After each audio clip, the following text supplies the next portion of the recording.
if you look at the world and what's going on in the world, there's a lot of pressure, it seems like, in the world. And a lot of people are worried about what they're going to do. You look at a lot of the students, and I look at things like all the Occupy Wall Street and all these movements that are going on. And you see a lot of people scared and concerned about their future. And I find that actually kind of interesting, because I'm kind of a libertarian at heart, where I just take charge of my own life, and I just try and make things happen all the time. And I think entrepreneurship falls into that category, where we're all really kind of entrepreneurs, even if we go work for somebody else. I was actually talking to my staff about this morning, that we're all entrepreneurs.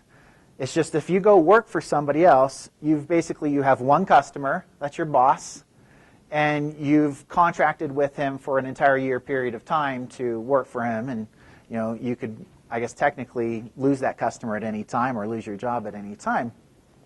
And being an entrepreneur, a true entrepreneur, and kind of building a business, I feel like you end up having a lot more control over your life than if you go and work for somebody else. And lots of times when I look at a lot of the people who are complaining right now in the world, I just think if they'd spend some of that time to just go and do, they might not be in the situations that they're in. And I've actually, the only job, well, I've had a couple jobs, like little jobs in high school, and then I once worked for BYU in a computer lab. Beyond that, I've never worked for anybody besides myself. Doesn't mean I haven't done a lot of different things, but I've always worked on my own. Quickly, I'm going to walk through just a little bit of my history, and I want to do this quickly so that then we can get into some more interesting things. But just so you can kind of know a little bit about my background and kind of where I'm coming from. And feel free to actually ask any questions as we're talking, because I like to be fairly open in the conversations.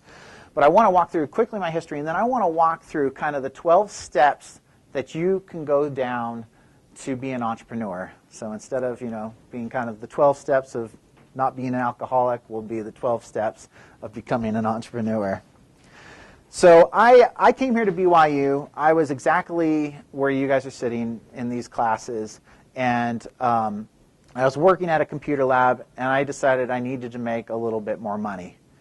And one thing I know is that I'm willing to pay myself a lot more money than my employers are willing to pay me, if that makes sense, right?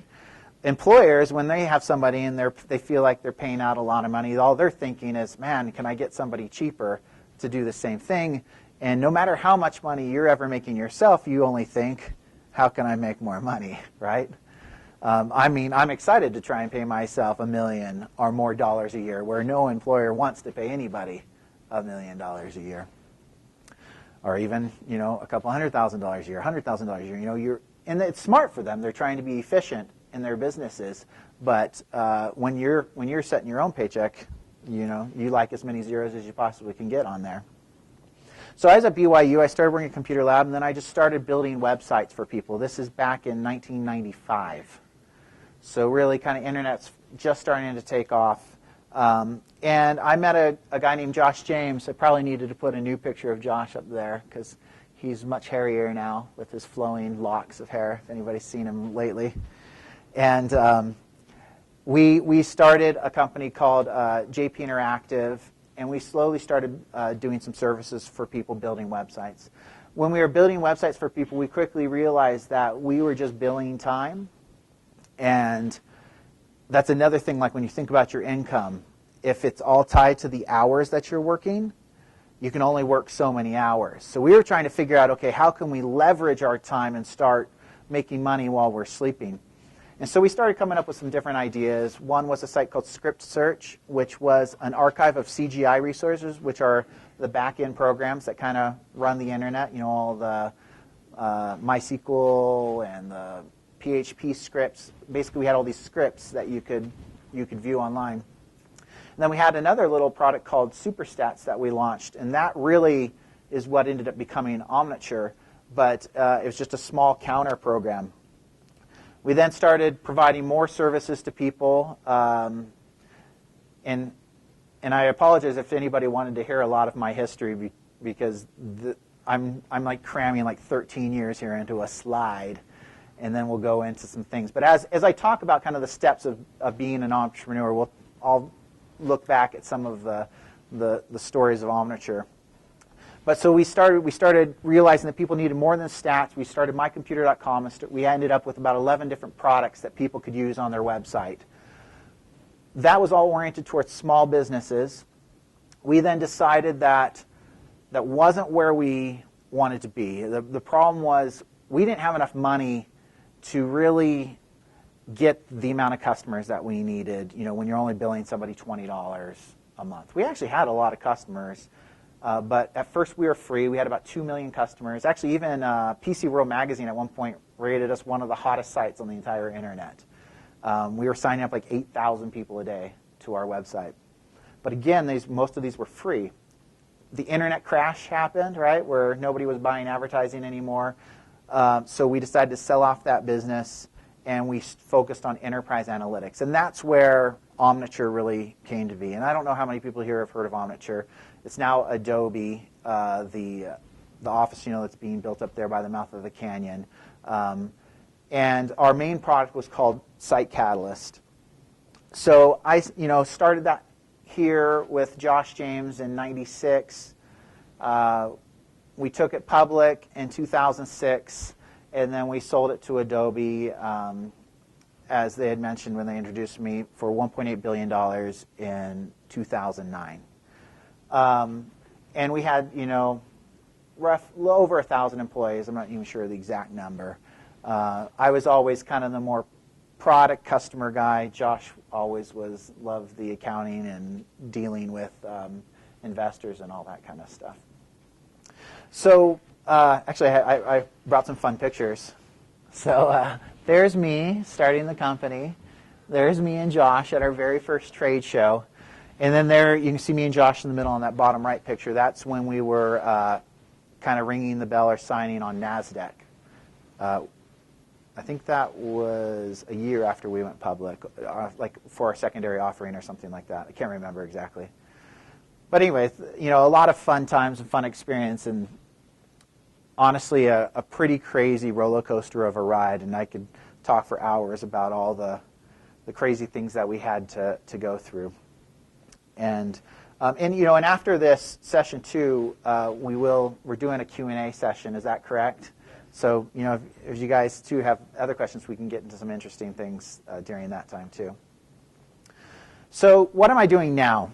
Because I actually left the company in my daily role in November of 2007. The company had gotten fairly large. I love being more in a little bit of a startup environment. I love when I know... And I say startup, but like sub 250 employees, something like that, where you can actually know everybody and really work as a team. And it becomes really difficult when you're flying, all over the world to different offices. You don't even speak the languages of half your employees, and it's still fun. It's a different experience, but I think I'm definitely more oriented towards the earlier stage, being involved in product development and growing a company. So I have a new business with a friend named Rob Ciolis that's called ObservePoint, which we started just a couple years ago. It's been going really well, and it's a little bit of a play kind of off of what Omniture does, where we go and we audit data collection technologies, and so that people can trust the data that they're collecting. Believe it or not, most of these companies out there are tracking all this data, and they don't do anything to validate that it's correct. I mean, it's actually pretty crazy that they don't do that. They check their accounting, right? They have Pricewaterhouse or somebody come in and audit their accounting. Then they'll make $10 million decisions based off of data that they've never even validated was installed correctly. It's probably actually could get some people in trouble, I would think, potentially, but I think people just don't know what they don't know. Lots of times when we even talk with people and say, hey, you know that like 10% of the tags on your website are completely wrong, that they just look at you, like with a dead stare, not understanding what you just said to them. So then I've gotten into a lot of real estate, which has been pretty fun to learn kind of a new business and figure out how that stuff works, mainly apartment complexes. And then my very favorite, which has been fun, was I started a model train company with a friend, and that's actually a model that you're looking at right there. And so we build model trains, and that's actually been a tough business, more difficult than I would have thought. I'd never done a product company, and so after doing software, you can't touch software. It's just kind of just there. So I really wanted to get out there and try and figure out, okay, can I build something and can I sell it to consumers? And we've done fairly well, but it's been a neat process to go through.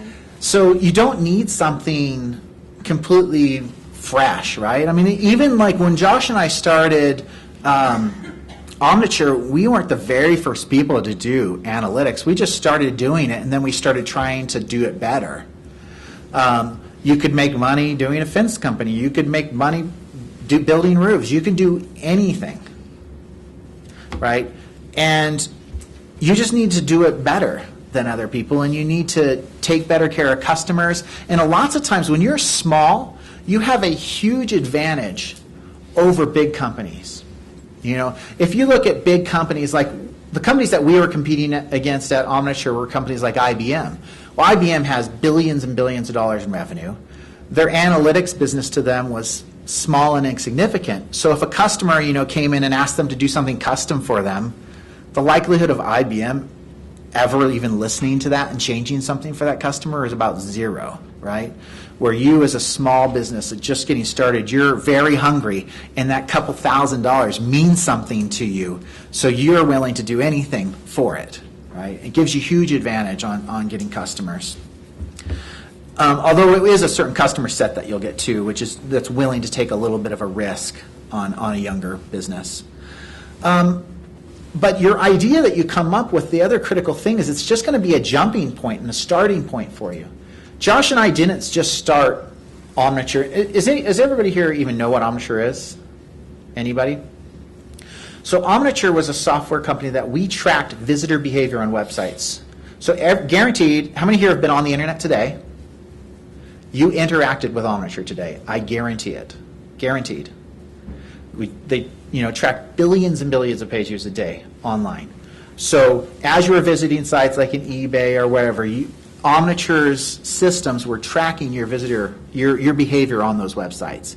We took all that data and provided then reports to these companies on what pages did people view, how did they go through their conversion processes, all these things.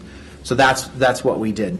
But we didn't start off like that, right? We just started a business and we started building websites for people, and then we slowly figured out other things. I actually think it's very rare that somebody just comes up with some amazing idea and just does it, and it becomes very successful. You always adapt, and you always are trying to figure out what you're doing. Just like if you wrote a research paper or something, you'd do a rough draft, and then you'd start refining it from there, and sometimes you might even throw it away and come up with a better idea, right?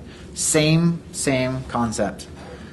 But I think the key thing is that you don't have to invent, the cure of cancer. It's great if you do, because that's going to make you a lot of money. Teleportation, too. If anybody in here can do teleportation, $1 trillion idea right there.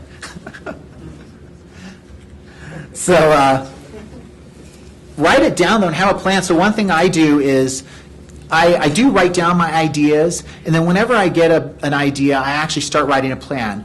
Every year, every single year, I still refine my business plan for each of my businesses that I'm running.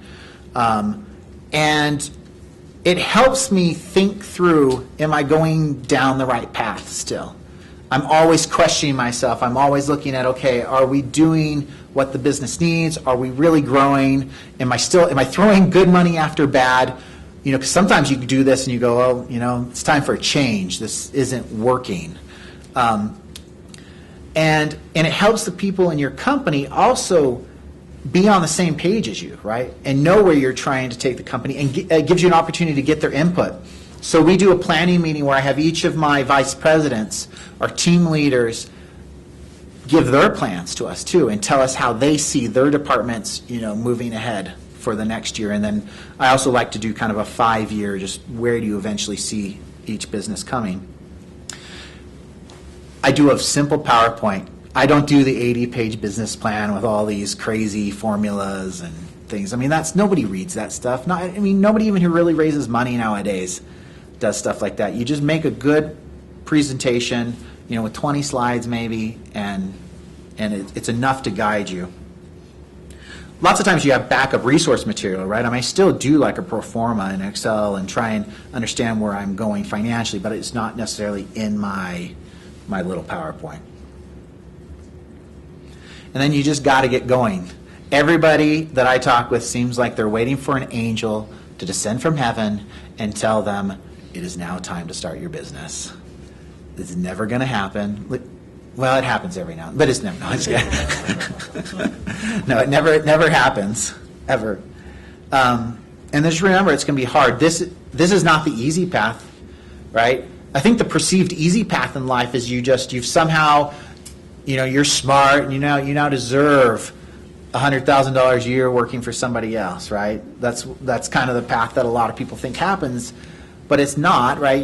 Right now you're going down a path. You're going to go get a job and feel like you're safe, but the reality is going down this path, it might be a little bit harder, but you have at least you're building all this knowledge, you're building up your own customer bases, and you're controlling your destiny completely. But you do need a supportive family. If your spouse absolutely needs like medical coverage and a few things like that, because your first few years of business, you aren't going to have a lot of these things. You're going to be working tons of hours. My first year of business, I made like a whopping $6,000, and my wife and I somehow lived on that. I was fortunate that my wife actually was on full scholarship and stuff, so I didn't have to worry about her schooling. But from eating and living, we lived completely off of $6,000 our first year of marriage. It's pretty good. You know what's funny about that though is like I don't think I'm any more happy now than I was that year. It just kind of makes you think about some of those things too. You have your family and you have kind of your basic needs, and you can be pretty happy. And in some ways, actually, I feel like I had way more time back then to do some of the things I enjoy doing. But it's going to be hard, but make sure your family's supportive of it. And then sometimes it takes a couple of tries. I've heard so many people say, I'm going to try this for 2 months. And I'm just like, 2 months? You mean you're going to try this for 6 years? Because it takes time to be doing these iterations and figuring out what works and what doesn't work. Josh and I, when we started building websites, but then we did a few twists and turns to get to where we were. How did we go from building websites to all of a sudden being, the analytics powerhouse in the world? They're totally different paths, but there were some hard roads that got us there. There was one time both Josh and I, we had to mortgage our houses to make payroll, not knowing where the next payroll was going to come. So you need to have a pretty willing spouse there, to let you mortgage your house to make a payroll, not knowing where the next one's coming from. And then getting the right people. And this really can be having the right partner, So like for me, Josh and I think we were the best partners I could possibly imagine. We had complementary skill sets, but we both had the same work ethic, the same values.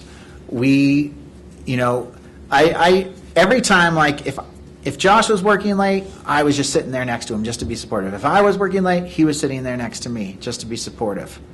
It wasn't, oh, hey, yeah, you got this, I'm heading home. Because that's when you're starting a small business and you're sitting there at 2 o'clock in the morning while your partner's just back at home sleeping, it starts to really bug you, right? And so you need to have the right people. And that's also with employees. You need to take the time to hire the right people. And that's difficult when you're first getting started because the only people you can afford is basically almost nobody, right? You might be able to get some friends who do some free stuff for you, and then maybe you can pay $7 an hour to some guy to, do some basic stuff for you. And you'll slowly get better and better people as you can afford better and better people. But same thing, they need to be able to handle the startup environment. And a lot of people love that environment. Protect your equity. Be careful about just giving away so much stock in the beginning, because everybody's, when you're getting started, is just going to want a share of the company, and they're going to instantly think that they deserve the same amount that you had. And so you could almost basically lose your entire company in the first year by just giving it out to employees if you're giving them too much. You don't want to give a third of the company to some guy and then 2 months later you find out that he's totally the wrong guy and you're like, what do I do? Because I have a guy who owns a third of my company now. He doesn't even work here. It's like you're his slave now for the rest of your life trying to make him money. So be careful about that. Utilize advisors. You have all these great people here at BYU who can help. You have access to mentors, people like myself and other people on like the founders group here at BYU who can have tons of experience. And that's how Josh and I, got through a lot of things. We used books and mentors to just ask questions. Say, how did you guys do this? Or how'd you do that? And then sometimes we listened, sometimes we didn't. Sometimes we said, well, I see how that worked in your industry, but in the software, I don't see how that works. But getting more and more information can only help you in building your business. So I also think you try and get to revenue quickly. Especially in software, it's really tempting for software engineers to want to build the perfect system before they ever launch. I'll tell you this, after being involved with Omniture for so many years, we still never had the perfect system. So you just want to launch, iterate quickly. You need to get something that just starts any kind of cash flow coming into the business, because that's your cheapest source of capital into your business is your customers. If you can get customers to pay you, you don't ever have to even raise $1. I mean, everybody gets super excited about raising money from VCs. FYI, they're a boss. So do you want a boss? Sometimes you do. Sometimes you need their help. I guess in some ways they're a partner too. They're for sure a partner too. But you definitely are reporting now to somebody. If you could build a business and instantly be cash flowing hundreds of thousands of dollars in revenue, you wouldn't have to just take anybody's money, right? You could actually still potentially raise money, but do it very smart and raise from the right person who can really bring a lot of value to your company at a great valuation, right? So if you can get revenue coming in, revenue solves all problems, right? Lots of times when everybody, like in a company, they'll be like, oh, if we just had this in the product, it would solve all our problems. I'm always like, no, money solves the problem because we can bring it in and then gives us enough runway to fix whatever software problem you're wanting to wait for launch for, because if you wait too long, you're bankrupt and nobody can get a paycheck. So I look at us, we started a web analytics company from an interactive agency, right? So that was kind of a stepping stone to get there. And really that interactive agency is what funded Omniture for us. Gotta watch your expenses. Expenses can kill you. And lots of times your employees, they'll want to buy the best brand new thing that they could possibly find. Say they're looking for a new printer and they're going to convince you that the only printer that's a viable option for you is this super high-end one that's $100,000, and you're like, why can't we use a 2-year-old printer to do the same thing? You have to watch your expenses, because when you're a small business, you do not have money, and you aren't the government, so you can't just start printing money, right? So, and nobody's going to give it to you. So you just have to figure it out. So don't overbuild. Don't sign like long-term lease agreements and things like that.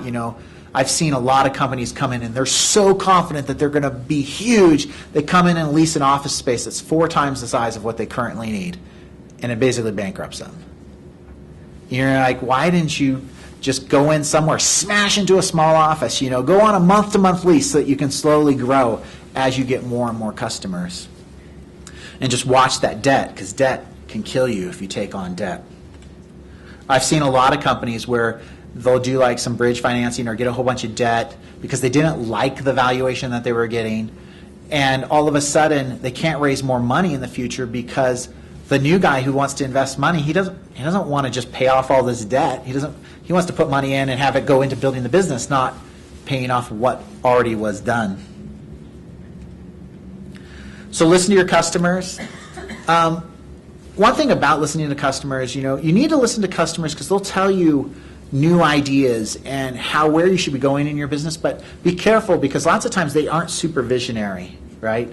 They'll tell you how to iterate your current product and like what you should be doing with it, but they won't necessarily tell you how to really change the world. I think sometimes you can find a few customers who can think like that, but most of them, they're really hands-on, at least in some of the software world. And if you talk with them, they're like, oh man, if you really just moved this button to here, I'd be so happy. And that's great and all, and you want to fix things from a usability standpoint, but they aren't going to say, oh, have you guys ever thought about doing X, Y, Z that changes the whole paradigm of web analytics? It's very rare that I've had a customer do something like that. But if you find customers who have that vision, it's great to try and get them on like a customer advisory board or things like that. And then also build what they'll pay for. Lots of times you'll hear people complain and they want a whole bunch of things, but you say, well, hey, will you pay us an extra $10 a month for that? Oh, no, that's not worth $10 to me. Well, then, you have to then really address, okay, well, is it worth spending all that time and money if they must not really want it if they aren't even willing to pay for it. And then also, I put translate what they really want. And what I mean by that is all the time I'd have a customer tell me, I need a bicycle. And you're like, I'm speaking figuratively, honestly. They didn't want a bicycle. But, I need a bicycle. And I'd be like, a bicycle? That makes no sense. What do you want a bicycle for? And I'd have to really dig in. And they go, oh, because I want to go to Salt Lake. And you go, oh, you want to go to Salt Lake? Well, why don't you take my car? Right? They tell you, I found that customers tend to tell you how they think you should solve their problem instead of telling you what their problem really is, so that you can then tell them the best way to solve that. Because lots of times your expertise is so much greater, their minds haven't been able to comprehend how to solve the problem the best, especially in the technology field. And then focus on the right thing was the final thing I had on here. And that's, if you look at like us, where we built websites and then we transformed and we started looking at different opportunities, lack of focus can be very dangerous in a business, and entrepreneurs are notorious for having like 10 things going on, and they never get anywhere because they have too many things that they're trying to do. And so it's okay to be looking at different opportunities if you think that what you're doing isn't the right thing. So like for us, we were building websites and we just weren't really happy with how that was going. So we were starting to try these different businesses. But once we found one that we really liked, we just stopped building websites and focused completely on it. And what's interesting is then that was mycomputer.com, and once we found out that wasn't even really what we liked, and we liked this little subset of our business, which was enterprise analytics, we sold that and focused completely on enterprise analytics. And that's finally, like 6 years into our business, when we just literally just started growing like crazy and like doubling revenue every single year. And it was actually a pretty amazing thing to see. So culture is also really important to protect in your business. Lots of times, you get certain companies and customers who want to work with you because of a culture that you create. You're offering a great product, but they also just like how you interact with them and stuff like that. And as you grow, it becomes very difficult to protect that culture and keep that culture because you're hiring people from all kinds of other business cultures, right? And so people who come from, like in our case, from Oracle act completely different than people who come from Microsoft or people who come from Apple or wherever they happen to come from. And so you have to educate them on how you want your business culture to be. And for some of you who know Omniture, we were very well known for kind of our culture and for how we acted and what we did. We had green everywhere, and and we just really tried to create this positive culture of working hard, over delivering to customers. And then our other thing is we had a no jerk policy. It's like, you're a jerk, I don't care who you are, you can't work here. So And there was even situations where we had like some of our very top salespeople that we've let go because they were just jerks. You know, that's hard to do. Believe me, you're like, wait, this guy makes me a lot of money, you know, but it's just not worth it. Life's kind of too short. So getting the word out, you have to. This one sounds obvious. Doesn't this sound obvious? But now that I'll give you guys a few scenarios, and you'll start to hear other entrepreneurs around here in like the business school talk about their ideas, and you go like, oh wait, you guys are so funny because you don't talk about it. Like people, I find these small businesses, like guys will come to me at the business school and they'll like want me to sign an NDA, and they won't talk about anything about their business until you do these things. It's like they're hiding it because they're so worried like somebody's going to grab their idea and take off with it. But if you don't just openly, don't share your secret sauce, but talk about your business. Get people excited about your business. Start getting people on board with your business. Because if you don't talk about it, there's another 15 people that were inspired with the same idea the same day, and all of them are moving forward. So you need to get as many people as you possibly can on board of your ship as fast as you can, right? And so you want to go out of your way. You want to start building relationships. You want to start talking with people. You want to get people excited about your business, because the more people who know about it, the more potential customers. And again, if there's somebody super secret, yeah, don't tell them that. But I've found a lot of people who won't even tell you what they're doing at all. Like nothing, like not even the industry before like you sign an NDA, and you're just like, I don't know what you guys, I sit there go, I don't need anything from you, sir. Why would I sign anything with you? Just, if you want to sell me, sell me. Tell me what you're trying to sell, but I'm not interested. The other thing, build relationships. Everybody's somebody. Always treat everybody with respect. That person who's serving you in the restaurant, who knows? That might be your next investor's son, right? And hopefully when you run into the house and you were talking to that investor and you had just left no tip and said, you're a jerk on his waiter thing, the likelihood of you getting that investment is about zero. Obviously using social networking, paid marketing, however you need to do it, set up your budgets, just start screaming from the rooftops about your business. It's especially a lot of the PR stuff. That's like the best. You get an article written up about you. It didn't cost you anything, and it's better than 10 ads that you could ever purchase. So the other thing is just communicating. And what time are we supposed to end? Sorry. 10 till. Okay. It's communicating. Really talk with your people. They want your acceptance as their kind of leader in that business. And it's important for you to make sure that they understand that you do value them. And how you do that is communicating with them and talking with them, and, walking in their offices and making sure, saying, you know what, I loved that ad that you did last month. That was a great ad. And hey, how do you think things are going in the company? Just all these things, communicating with your employees, because those employees know more about your business than you do lots of times, because they're down in the trenches talking with customers. And there's so many CEOs and executives that sit up in their white tower just thinking that the business is, invincible. And you then go down to the front lines with all the customer service people, and they're like, oh my gosh, everybody hates our product. They buy it because it's the only thing out there. But man, if there's ever an opportunity that they could switch, they'd switch in a heartbeat. Those are the last things you want to hear, right? But then that CEO just thinks sales are great, everything's great. But so talk and communicate with your reports and with the people in the company. And then answer your email. I have to admit, I get so much email, I don't always answer everything, but I really try. Like, even if any of you guys emailed me, you might not get the email that you want back from me, but I will normally always answer. Because I get 3 people who ask me to lunch every single day. I can't do it, but I'll reply back and say, hey, it's nice to meet you via email. Unfortunately, I can't do lunch, but good luck with you in your business. At least acknowledging them, then having people sitting there thinking, what's going on? Why I haven't heard anything, and they'll keep trying to contact you. It's just better to communicate with people, tell them even things that they don't want to hear, and just be honest with them, than just assume, it'll just go away. If I just leave it, it'll just go away. And then, I already talked about listening to your employees. Listen to your gut.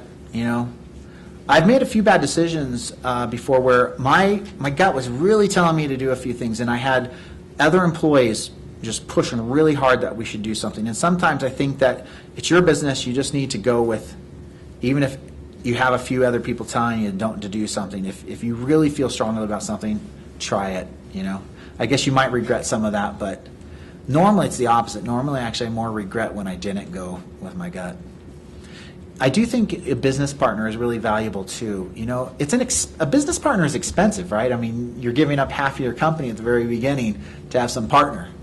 But that moral support that you get out of that is, I think, invaluable. And I think the likelihood of you being successful with a partner is much higher than if you have nobody. And then listen to your spouse. My final thought here before we conclude is to save.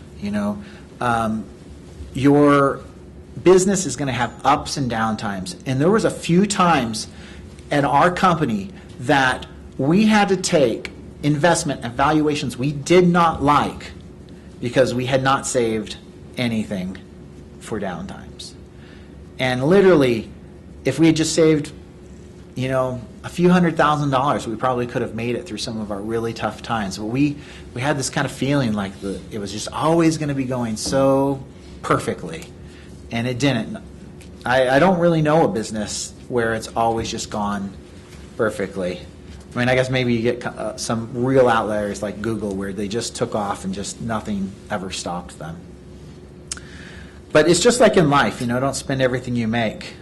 The very best thing, even when you start making money, is live like you're making half what you make, so that there's just no question about whether or not you could shake up your business or things like that. Like if you thought, oh, I really want to do this with my company, but let's say you're addicted to making your few $100,000s a year, you're like, oh, wow, well, I can't change because I can't risk losing that. Where if you could live off a lot less money, you could say, okay, for the next 2 years, I can reinvest in my company and put everything into this change that we're wanting to do and things like that.